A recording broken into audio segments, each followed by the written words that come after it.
Selamat pagi anak-anak, salam sehat untuk kita semua. Masih bersama dengan saya, Mem Ida Sinaga. Ingat, sebelum mulai pembelajaran kita mulai dulu ya nak, doa dimulai.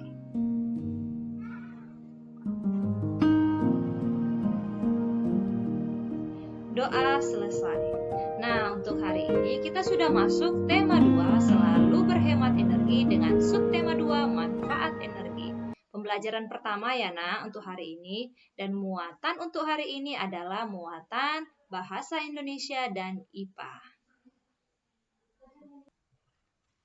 Nah, kita mulai dari muatan bahasa Indonesia ya nak. Kita membahas tentang teks petunjuk. Teks petunjuk berisi arahan untuk melakukan sesuatu. Ingat ya nak, arahan untuk melakukan sesuatu dinamakan teks petunjuk. Lalu, apa tujuan dari teks petunjuk? Teks petunjuk bertujuan untuk menjelaskan penggunaan atau pembuatan sesuatu.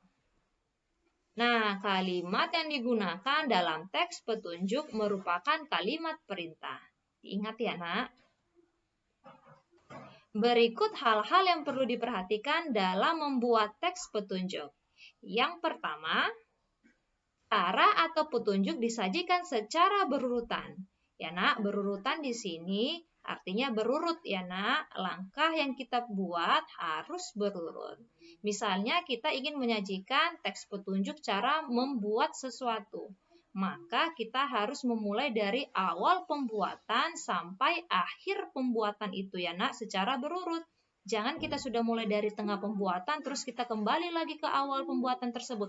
Itu namanya tidak berurut ya nak. Ingat, dalam membuat teks petunjuk harus berurut. Oke. Yang kedua, bahasa yang digunakan harus jelas dan mudah dipahami. Ya nak, di sini gunakanlah bahasa yang baik dan mudah dimengerti oleh orang. Jangan bertele-tele ataupun panjang ya nak, itu orang akan sulit untuk memahaminya. Kita harus menggunakan kalimat yang jelas dan mudah dipahami. Nah, kali ini kita akan membahas contoh dari teks petunjuk. Ya, nak, di sini teks petunjuk cara menggunakan kipas. Ya, di sini kipas yang kita gunakan kipas kertas. Nah, lihat di sini ada 7 langkah ya, nak.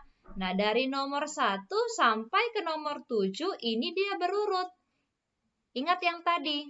Dalam teks petunjuk kita membuatnya harus berurut mulai dari awal. Ini kan membuat kipas ya nak, dari mulai awal pembuatan sampai nanti selesai pembuatannya. Ya nak, yang kedua tadi apa? Penggunaan bahasa harus jelas dan mudah dipahami. Ya nak, kita baca ya. Di sini cara membuat kipas kertas. Nah, untuk langkah yang pertama, siapkan kertas berbentuk persegi segala ukuran. Ya nak, di sini bisa kertas kado maupun majalah bekas. Nah, di langkah kedua, ambil lem kertas. Di langkah yang ketiga, lipat kertas pada satu bagian ujung sekitar 2 cm. Ya, nak.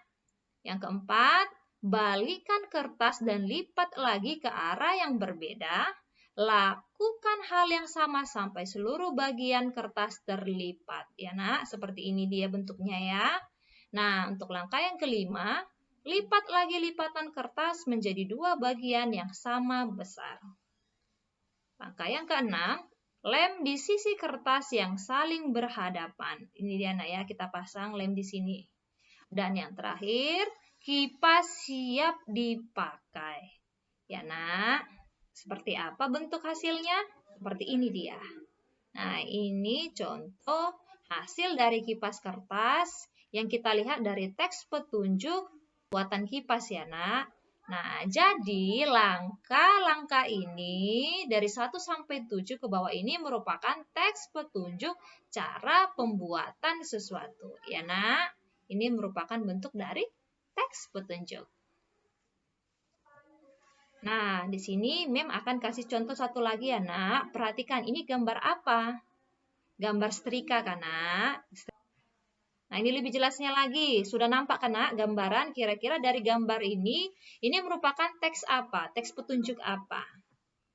Iya, teks petunjuk cara menggunakan setrika listrik. Ya nak, lihat ini dia penjelasannya secara berurut ya nak, dan mudah dipahami.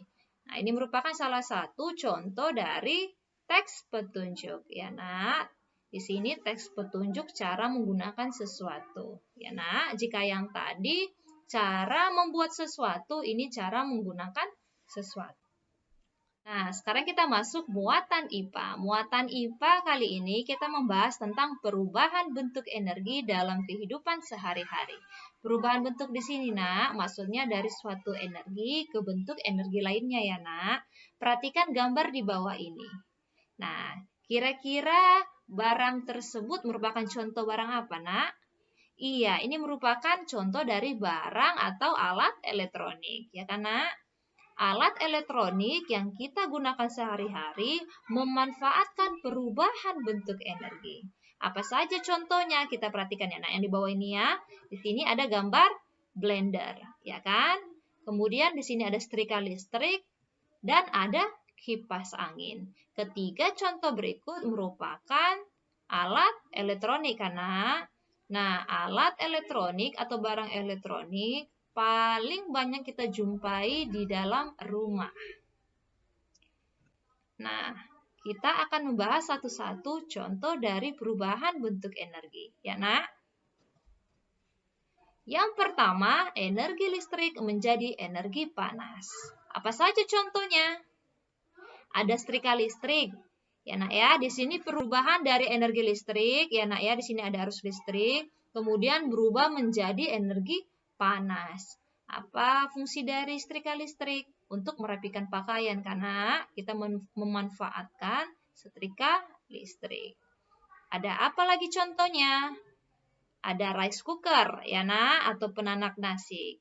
Kemudian ada kompor listrik. Ketiga contoh ini merupakan perubahan energi listrik menjadi energi panas.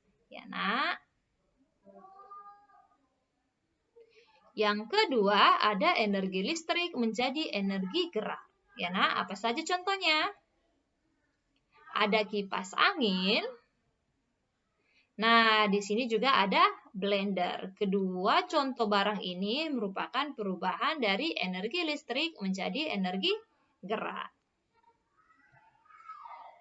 Kita lanjut yang ketiga. Perhatikan gambarnya dulu ya, nak. Nah, ini. Nah, ini lagi, semakin jelas kan, nak? Kira-kira ini perubahan bentuk apa ke bentuk apa, nak? Iya, perubahan energi listrik menjadi energi cahaya. Apa contohnya? Sudah pasti, perhatikan gambar ini. Apa, nak? Lampu. Yang keempat, energi listrik menjadi energi bunyi. Apa saja contohnya? Ada radio, ada speaker, dan juga ada gitar listrik. Ya, nak. Ini merupakan bentuk dari perubahan energi listrik menjadi energi bunyi. Nah, perhatikan gambar ini ya, nak. Ini merupakan energi gerak menjadi energi listrik. Ya, nak, contohnya adalah air terjun akan menggerakkan generator pembangkit listrik. Yang keenam, energi kimia menjadi energi listrik. Apa saja contohnya? Ada, ini gambar apa, nak? Iya, ada baterai, kemudian ada aki. Ini namanya aki ya, nak. Nah, aki atau baterai yang digunakan untuk menyalakan peralatan listrik. Ya. Yang terakhir, energi kimia menjadi energi gerak. Ya, nak. Contohnya apa? Makanan yang kita makan. Perhatikan gambar ini ya, nak. Nah, di gambar yang sebelah kiri, Beni sedang makan ya, nak. Si Beni makan, dari makanan tersebut diolah menjadi energi sehingga si Beni dapat bergerak ya, nak. Jadi makanan yang dimakan sebagai sumber energi tubuh untuk bergerak. Di sini perubahannya energi kimia yaitu dari nasi atau dari makanan berubah menjadi energi gerak. Nah, sekarang kita sudah masuk soal ya, Nak. Untuk tugas hari ini diambil dari muatan IPA. Ya, Nak, tuliskan perubahan energi yang terjadi. Seperti yang kita pelajari tadi ya, Nak. Di sini ada 4 soal. Yang pertama, setrika listrik. Tulis ya, Nak, energi apa menjadi energi apa. Ya. Yang kedua ada aki. Yang ketiga ada radio. Yang keempat makanan. Ya, Nak, tuliskan bentuk perubahannya ya, Nak. Buat di buku tugas kamu. Nah, pembelajaran kita selesai sampai di sini. Jangan lupa semangat dalam belajar.